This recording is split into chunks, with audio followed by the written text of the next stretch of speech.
Welcome to Your Yes-Filled Life. I'm your host, Brenda Winkle, educator, healer, speaker, guide, and fierce advocate for your yes.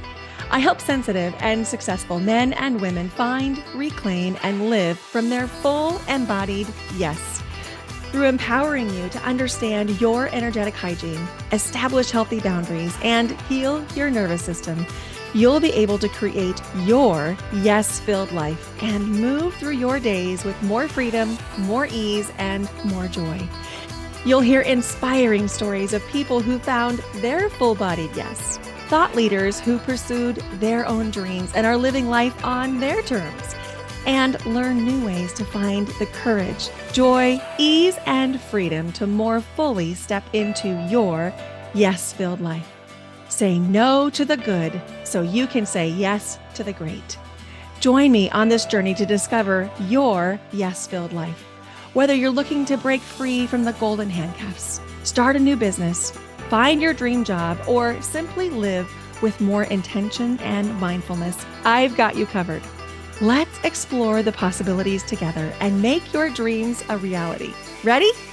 Let's do this. Let's get you to your yes-filled life. Hello, and welcome back to Your Yes-Filled Life. I'm your host, Brenda Winkle. I'm so glad you're here today because today is the very first episode that I'm recording inside my new home in Lake Oswego, Oregon. I'm still in the Portland area, but my actual home has changed, and I'm so excited to be here with you. So just to set the stage, I've lived here for about 10 days, and I'm surrounded by boxes at the moment. I'm in my new office, which has beautiful light and windows and lots of storage, but the storage is not being utilized yet because the things are still in the boxes. But I'm very excited to be here, very grateful to be here, and excited to have this conversation with you today. So, I wanted to take you behind the scenes into how to know when a decision is coming from a place of true inner knowing and intuition, and also how to know when you're being patient for something to unfold and when you're settling. So, to kick off, I want to introduce you to something that I call the Yes Academy Bill of Rights. Now, Yes Academy is my signature group coaching program. We offer breath work and coaching and healing, and it's a 6-month container that's just absolutely wonderful. I'm so impressed by the community that is in this container, and we are just making incredible changes to the world. We talk about how to know when you're spending your time in a way that aligns with your values, how to communicate better, how to set better boundaries energetically and in our lives. We talk about how to find, reclaim, and live from that full bodied yes inside Yes Academy. And as part of that, I developed something called the Yes Academy Bill of Rights. We're going to be talking about number 2 today, but I want just to give you an overview of all of the Bill of Rights, just so you kind of know the flavor. So the first one is you have the right to say yes or no without feeling guilty. Number 2, which we'll be diving into big time today, is you have the right to make mistakes and change your mind. Number 3, you have the right to express your thoughts and feelings, even if others disagree.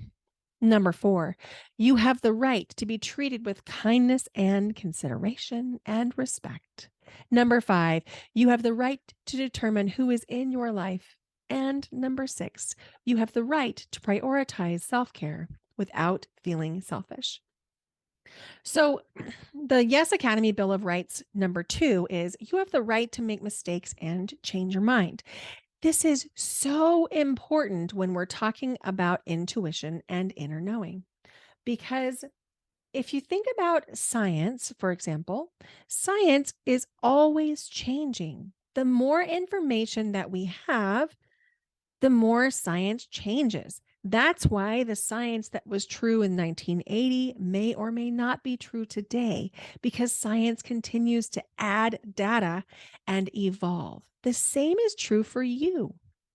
As you continue to add life experience and evolve, your intuition also changes, which makes it very important that you give yourself the right to make mistakes and to change your mind. We're going to be taking a deep, deep dive on intuition and inner knowing in a free masterclass that's coming up on Wednesday, July 26th at 9 a.m. Pacific, called Unlocking Your Intuitive Gifts and Tapping into Your Inner Wisdom. I'd invite you to join that. It's free. I'll put the link in the show notes for you to register. But we'll be doing a deep dive that day on intuition. But the reason that this came up for me today is, as I said, I moved. I'm sitting in a brand new place, brand new to me, surrounded by boxes, recording my first podcast episode in my new home.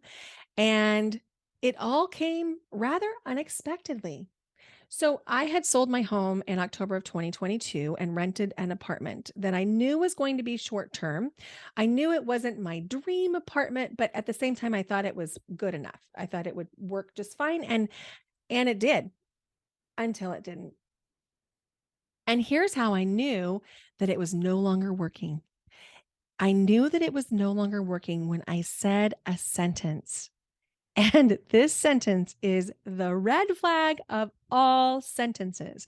When I say this myself, or I hear someone say it, I know that there is settling happening. And when I say settling, I mean you're settling for something that you don't want, that's not aligned for you, and that may not be right for you. So let's dive into that. Let me tell you a little bit of backstory.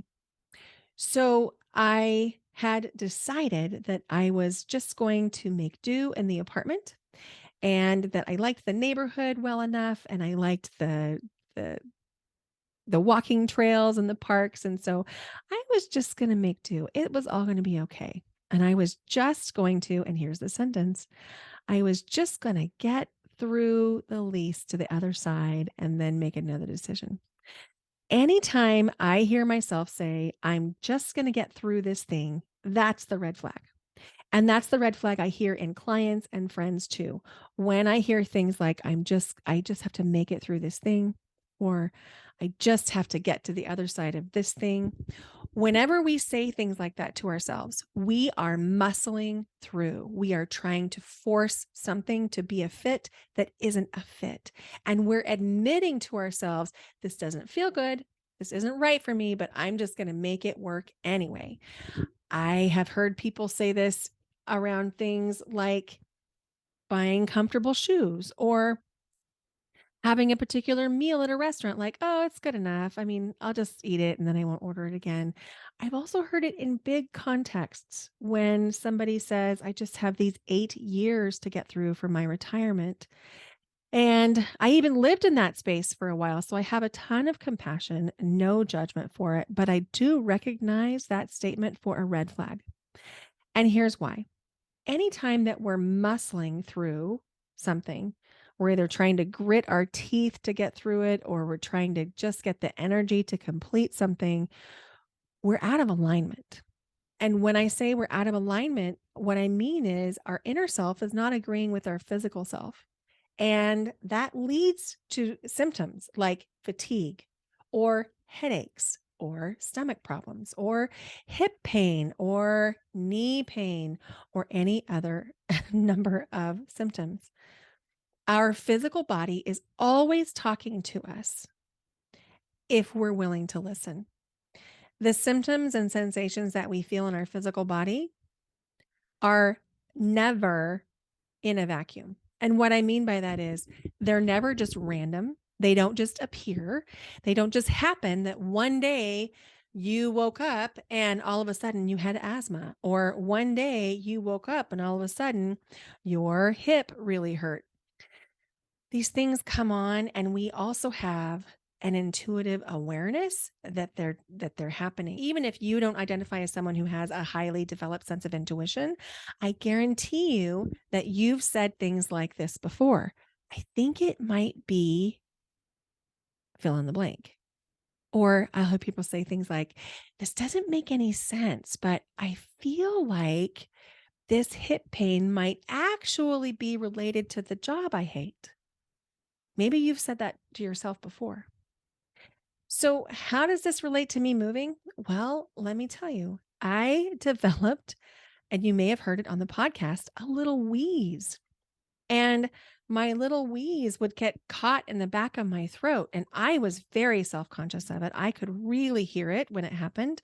Nobody ever mentioned it, but I knew it was there. And I also knew it was not just from the apartment, it was because I was out of alignment in my apartment. My apartment was perfectly fine.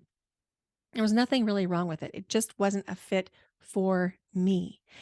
And I felt myself be taxed every time I would come home to it or I would spend time in it. And taxed meaning I would get tired or I would develop strange physical symptoms. And our bodies have a way of communicating with us, whether or not we're listening. And the more we listen, a lot of times those symptoms will dissipate and they'll go away.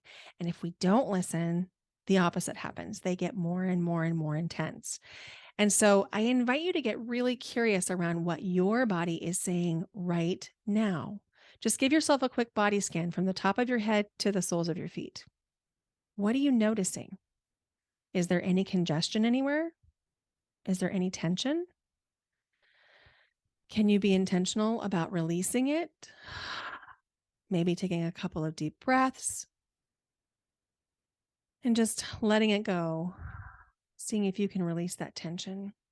And then, if it's still hanging around, I invite you to get really curious and just ask, and then be willing to wait for the answer.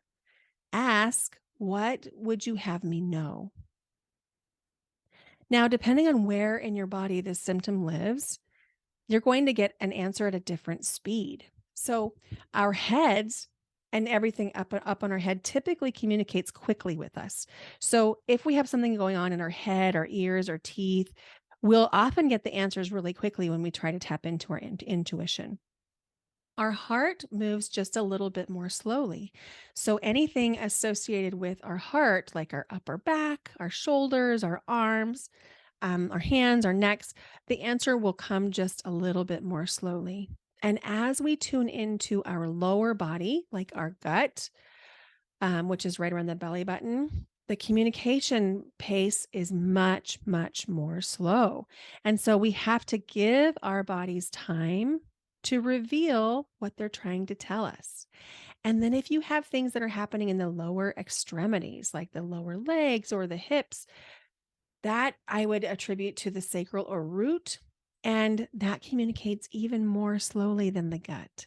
And so giving yourself time to listen to the messages your body is giving you is so important. If you don't have the message, just wait a little longer. I promise it will come. I promise. I have been doing healing work since 2015. And I promise you that if you're willing to just wait a little bit longer for the information, it will reveal itself. And the cool thing about this stuff is it's almost never a complete surprise. It might surprise you how insistent your body is that you make a change, but you probably are not going to be surprised by what it tells you. You probably already have an intuitive inner knowing. So the day that I decided I was just going to make it through the lease was a day that I noticed I was having significant asthma symptoms. The next day, we had a big rainstorm, which is not uncommon for Portland, and my windows leaked. And I decided in that moment that I was not going to continue to live someplace where the windows leaked, and I gave notice. Almost instantly, I felt as though a ton of bricks had lifted off of my chest. There was some part of my body that knew it wasn't in alignment for me. And that's where we come back to the Yes Academy Bill of Rights. You have the right to make mistakes and change your mind. What is right for you today may not be right for you tomorrow or next month or next year. But just because it's right for you today means it's right enough for you to act on. It doesn't have to be right for the rest of your life. It needs to be right for today. And giving yourself permission and latitude to change your mind if you discover down the road that something is not right for you is really key to finding your yes. Now, here's the thing. One of the things that keeps people stuck is that they're afraid that if they ask the question, that they're going to have to make a change. And, there is some truth to that once something is revealed to us that needs our attention and needs perhaps a change, that it is ideal if we can make that change. I want to also talk to you about the cycle of change. I have a master's degree in educational leadership, and I spent 26 years in the public school classroom. And I know a few things about the cycle of change and the amount of change tolerance that we each have. And it really, truly is a cycle. One of the places on the cycle is I'm thinking about a change.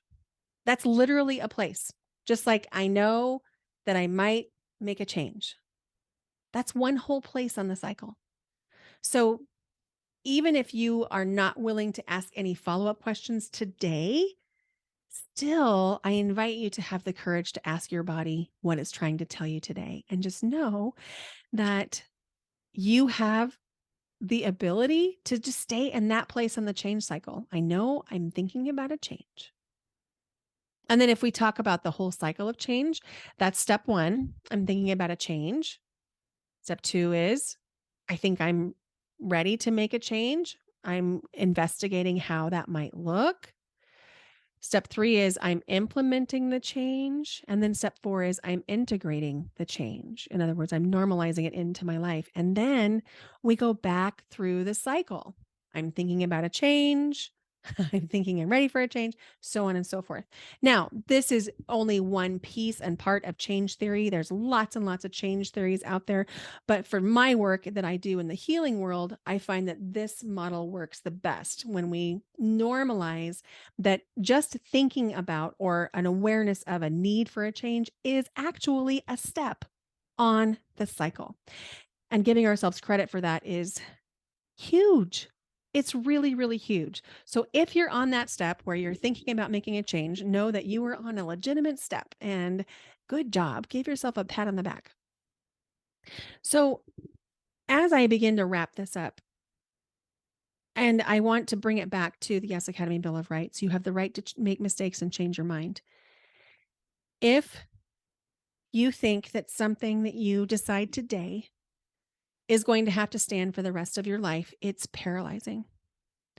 It makes it feel like every single decision that you make is very high stakes, and it makes it feel as though there's no room that you could possibly change. You do have the right to make mistakes, and you have the right to change your mind. So if you make a decision based on what you know today, and you tune into your body and it's right for you based on what you know today, that is your yes. That is your yes-filled life. You might have new information that comes to the table next month or in 2 years or in 10 years that would change that decision. But based on what you know today, is it the right choice for you? So I invite you to tune into those bodies, get curious around the message, and then I have an ask. I want you to connect with me on email or on Instagram in the DMs and let me know what your body is communicating to you. What's your body telling you? Is it time for a change? Is there something else that's really exciting that's coming up for you? I want to know. I want to hear from you. If you haven't left a rating or review for the podcast yet, I would invite you to do that now. It may not seem like a big deal to you, but to me, it's huge because the more ratings and reviews that a podcast has, the more likely it is to show up in the feed of somebody who really needs it. And my mission is to share love, to create the capacity for more yes-filled lives because healing heals forward. So the more people we have that are living their lives of true joy and yes, the more happy, grounded, and healed our planet is. Thank you so much for listening to your Yes Filled Life. Bye for now.